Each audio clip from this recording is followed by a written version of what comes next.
Мен Иманбеков Ермек Абуұлы, Қазақстан еңбек сіңірген жаттықтырушымын. Дзюдо күресінен 1984 жылдан бастап жұмыс істеймін. Дзюдо күресінен мына 40 жыл болды. Бала кезімізден біз күреске бардық, дзюдо күресіне. Ауылдан бір 20 шақты бала болып шығатынбыз қалаға. Сол 20 шақтан көп болса бір 5-6-ымыз ғана қалдық қой, сол күресте. Қалғандар енді жақсы көрмедім, әйтеуір өзімізге ыңғайлы, жақсы көрдік осы күресте.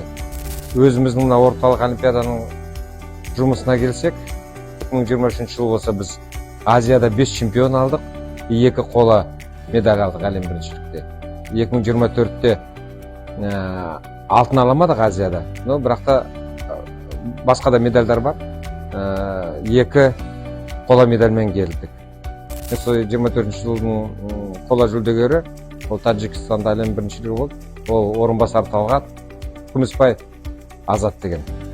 Жалпы медальдар бойынша, мына Кубок Европа бәрін санағанда, бізде 2023 жылы 55 медаль болды, ал 2024 жылы 40 медаль болды.